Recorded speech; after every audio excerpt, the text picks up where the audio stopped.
सितंबर 2016 की रात को 9 साल का अर्जुन बसंतापुर की सुनसान गलियों में दौड़ता हुआ अपनी दादी के घर की ओर भाग रहा था। उसका दिल जोर जोर से धड़क रहा था और चेहरे पर घबराहट साफ झलक रही थी। जैसे ही उसने अपनी दादी के दरवाजे पर दस्तक दी, उसकी सांसें तेज हो गईं। दादी, दरवाजा खोलो, जल्दी।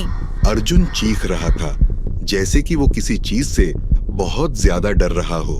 दरवाजा खुलते ही वह अंदर घुसा और एक ही सांस में बोला, पापा को माँ और अंकल ने मार डाला। दादी हैरानी और डर से अर्जुन को देखे जा रही थी। वह समझ नहीं पा रही थी कि यह मासूम सा बच्चा क्या बोल रहा था, लेकिन अर्जुन की आंखों में जो डर दिख रहा था, उससे दादी समझ पा रही थी कि कुछ बहुत ही गलत हुआ है। उन्होंने तुरंत ही अर्जुन को गले लगा लिया और उसकी बातों को मानते हुए पुलिस को फोन लगाया।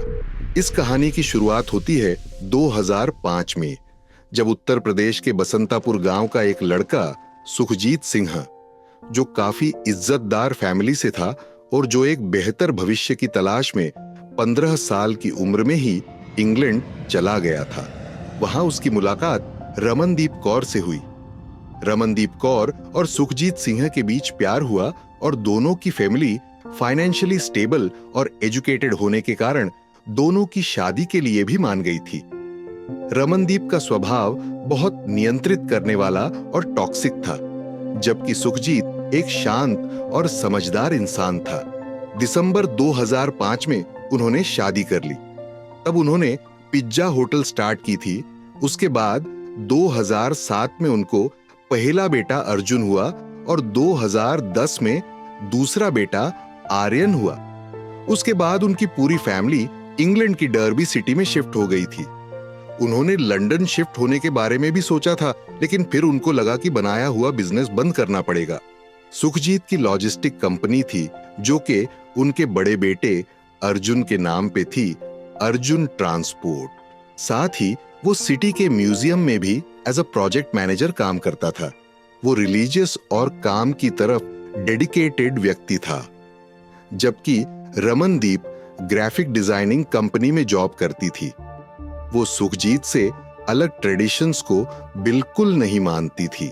उनके करीबी लोगों का कहना था कि रमनदीप सुखजीत पर पूरा नियंत्रण रखने की कोशिश करती थी और अपनी बातें मनवाने के लिए वो बेहद जिद भी करती थी। फिर भी सुखजीत कभी उस पे गुस्सा ना करके उसकी बातों की इज्जत करता था और मानता था। नवंबर 2015 में सुखजीत और रमनदीप ने दुबई में छुट्टियां बिताने का प्लान बनाया।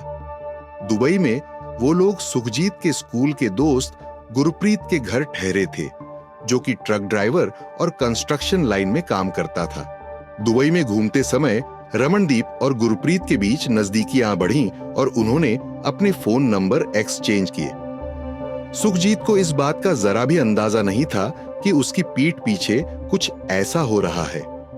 वापस लौटने के बाद भी रमनदीप और गुरप्रीत एक दूसरे के संपर्क में रहे। दोनों ने कॉल्स और मैसेजेस के जरिए एक दूसरे से बातें करना जारी रखा और बात यहां तक बढ़ गई थी कि दोनों सुखजीत को रास्ते से हटाने की योजना बनाने लगे। 2016 में रमनदीप और सुखजीत ने भारत में अपने गांव बसंतापुर में छुट्टियां बिताने की योजना बनाई। रमनदीप ने गुरप्रीत को भी इनवाइट कर दिया और सुखजीत ये सुन के काफी खुश हुआ कि अपने पुराने दोस्त के साथ फिर समय मिलेगा, तो इस बात पे उन्होंने कोई आपत्ति नहीं जताई। जुलाई 2016 में वो लोग भारत पहुंचे और कुछ समय तक गांव की शांत जिंदगी का आनंद लिया। लेकिन धीरे धीरे सुखजीत ने रमनदीप और गुरप्रीत के व्यवहार में कुछ अजीब महसूस किया। फिर भी उसने अपनी पत्नी और दोस्त पर अटूट विश्वास के कारण इसे नजरअंदाज कर दिया। 20 अगस्त को सुखजीत ने रमनदीप से गुरप्रीत के बारे में पूछा कि उन दोनों के बीच क्या चल रहा था। इस सवाल पर रमनदीप ने साफ झूठ बोलते हुए कहा कि उनके बीच कुछ भी गलत नहीं है। लेकिन जल्द ही सुखजीत को सच्चाई का पता चला कि उसकी पत्नी का अफेयर उसके सबसे अच्छे दोस्त के साथ चल रहा था। उसने इस बात को अपने परिवार से छुपा के रखा, लेकिन अपने कुछ दोस्तों से इस बारे में बात की। उनके दोस्तों ने सुखजीत को तलाक लेने की सलाह दी, लेकिन सुखजीत को सब कुछ समझने के लिए समय चाहिए था। उसने फैसला किया कि इंग्लैंड वापस जाने पर वो इस बात पे लीगल एक्शन लेगा, और इस बात को उसने रमनदीप के सामने भी स्पष्ट कर दिया। रमनदीप और गुरप्रीत ने इस बात से गुस्सा होके अपने प्लान को अंजाम देने का फैसला कर लिया। 2 सितंबर 2016 की रात डिनर के समय रमनदीप ने खाने में कुछ मिला दिया था। जब तक दोनों बच्चे और सुखजीत खाना खा के बेहोश नहीं हो गए, तब तक वह इंतजार करती रही। जैसे ही उसे यकीन हो गया कि सुखजीत बेहोश हो चुका है, उसने तकिए से सुखजीत का मुंह दबा दिया। तभी गुरप्रीत अंदर आया और उसने 2 बार हथौड़े से सुखजीत के सिर पर वार किया और सुखजीत की जान चली गई। लेकिन रमनदीप को अभी भी यकीन नहीं हो रहा था, तो उसने चाकू उठाया और सुखजीत का गला काट दिया। लेकिन इस घिनौने कांड के दौरान दोनों इस बात से बिल्कुल अनजान थे कि सुखजीत और रमनदीप का बड़ा बेटा अर्जुन, जिसने ठीक से खाना नहीं खाया था, उस सारी घटना का एकमात्र आई विटनेस बन गया था।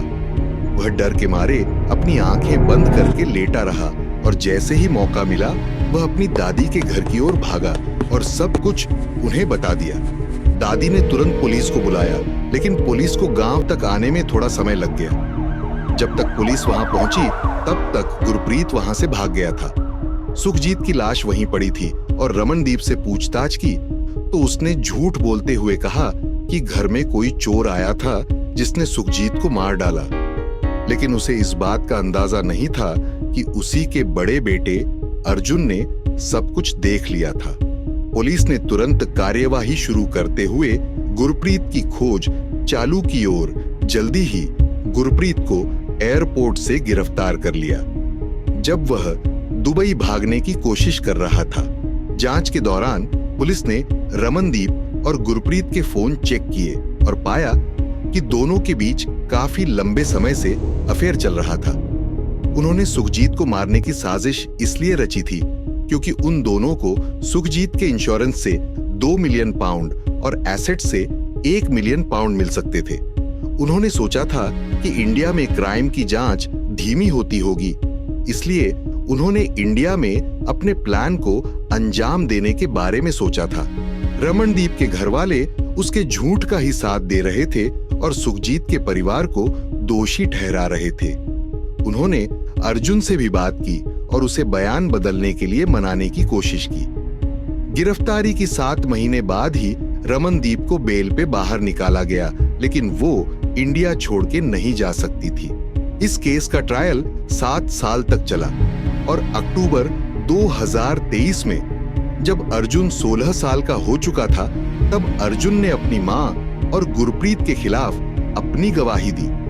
उसकी गवाही के आधार पर कोर्ट ने रमनदीप को दोषी मानते हुए मौत की सजा सुनाई और गुरप्रीत को उम्र कैद की सजा मिली। गुरप्रीत ने अदालत में अपने अपराध कबूल करते हुए कहा कि यह सब रमनदीप का ही प्लान था और उसी ने हथौड़ा और चाकू मंगवाए थे।